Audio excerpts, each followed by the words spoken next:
Hey guys, so my name is Ravina, as you know. So आज मैं आपको बताने वाली हूँ, आप सब जानते होंगे आनंद महिंद्रा। आनंद महिंद्रा को everyone knows, our Indian billionaire, our automobile sector leader, everyone knows. But उन्होंने अभी अभी रिसेंटली एक ट्वीट करा है अपने ट्विटर पे। उन्होंने बताया है कि जब 1960 के दशक में उन्होंने अपनी गाड़ी ली थी तो उन्होंने उसके लिए 5 साल वेट करा था। कैन यू इमेजिन कि उन्होंने 5 साल वेट करा था? सोच भी नहीं सकते आप।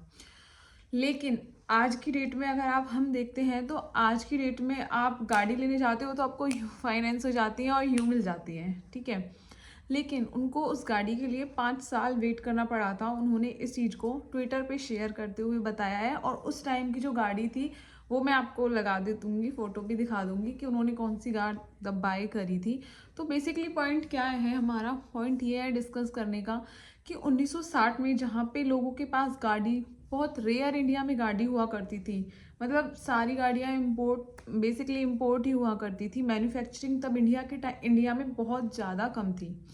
लेकिन आज के टाइम में क्या हो रहा है, आज इतनी चीज़ें बदल गई हैं तो हम आज डिफरेंस देख रहे हैं दोनों टाइम का। कि 1960 के टाइम में एक तो वो टाइम था जहाँ 5 साल एक गाड़ी के लिए आनंद महिंद्रा जी को वेट करना पड़ा था, मतलब एक गाड़ी बाय करने के लिए उन्होंने 5 साल वेट करा था। और एक आज का टाइम है कि आप इंस्टेंट गाड़ी बाय कर लेते हैं, या फिर आपको मिनिमम 1 ईयर लगता है किसी गाड़ी, कोई स्पेसिफिक गाड़ी है, कोई बड़ी कार है जिसको लेने का टाइम लगता है। जैसे कि हमने एक गाड़ी बाय करी थी तो हमें उसके लिए 6 महीने कम से कम वेट करना पड़ा था। तो अब क्या हुआ है, गाड़ियों में कितना चेंजेस आ चुका है। पहले गाड़ियां क्या होती थी, पेट्रोल डीजल, लेकिन आजकल तो ईवी भी चल चुका है। और ईवी को छोड़ो, हम इंडिया में कितना पीछे हैं वो भी मैं आपको बताऊंगी। तो चलो लेट्स डिस्कस करते हैं।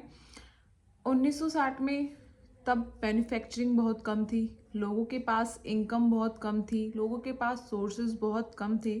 तो इसलिए भी गाड़ियों के लिए बहुत ही कम चीज़ों पे ध्यान दिया जाता था, क्योंकि गाड़ी सिर्फ और सिर्फ रिच पीपल ही बाय कर सकते थे।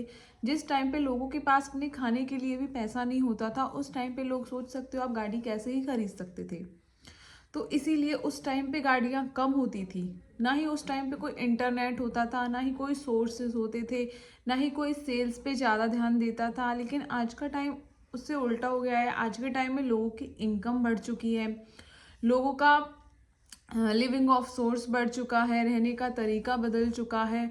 और डे बाय डे इंटरनेट ने चीज़ों को इतना फास्ट कर दिया है, इतना बदल दिया है कि everyone, I think today I am sit here, तो मुझे ऐसा लगता है कि आजकल सभी के पास, मोस्ट ऑफ द पीपल, जिन लोगों के पास गाड़ी नहीं है वो बहुत लो होंगे, नहीं तो अदरवाइज मेरे आसपास तो सबके पास कार है। हमारे सारे रिलेटिव्स के पास कार है, ऐसा कोई नहीं है जिसके पास कार ना हो। आज की डेट में हमारे सारे रिलेटिव्स के पास कार है। एक आधा होगा, कोई रेयर होगा जिसके पास कार नहीं होगी, लेकिन सबके पास है। तो उस टाइम में ऐसा नहीं होता था। उस टाइम में लोगों के पास कार नहीं होती थी। जिसके पास कार होती थी तो उसको पता नहीं लोग क्या समझते थे कि इनके पास कार है। तो आप सोच सकते हो आज के टाइम में और उस टाइम में कितना डिफरेंसेस आ चुका है, और कितनी चीज़ें चेंजेस हो चुकी हैं। आज हमारे घर में भी हमने 2 कार थी, हम चेंज करते रहते हैं डे बाय डे, क्योंकि इनकम अच्छी है। तो गाड़ी भी मतलब चेंज हो जाती है, जब मन करता है जब बेच के दूसरी ले लो, जब मन करता है। तो गाड़ी नॉर्मली लोग आसानी से आजकल चेंज कर रहे हैं, तो बड़ी बात नहीं है। लेकिन उन्होंने बताया है उन कि आज कल गाड़ियों को कोई इतना इम्पोर्टेंस नहीं दे रहा है। क्यों नहीं दे रहे हैं? क्योंकि अमेरिका में जो लोग हैं ना, वो गाड़ियों को ज़्यादा इम्पोर्टेंस इसलिए नहीं दे रहे हैं, वहाँ पे तो लोग गाड़ी चला भी नहीं रहे हैं। अमेरिका में इतना चीज़ें चेंज हो चुकी हैं कि हम इंडियन इतने पीछे हैं अभी भी अमेरिका से, चाइना से। वहाँ पे गाड़ियाँ अपने आप ड्राइव करके बंदे को छोड़ देती हैं, कोई बंदा उन गाड़ियों को ड्राइव भी नहीं कर रहा है। तो आप सोच सकते हो कि आज की टेक्नोलॉजी 1960 की टेक्नोलॉजी को अगर हम कंपेयर करते हैं तो हम वहाँ से कितना आ गए। तो उन्होंने यही ट्वीट करके बताया था। So thank you so much. If you like this video please comment and share. Thank you.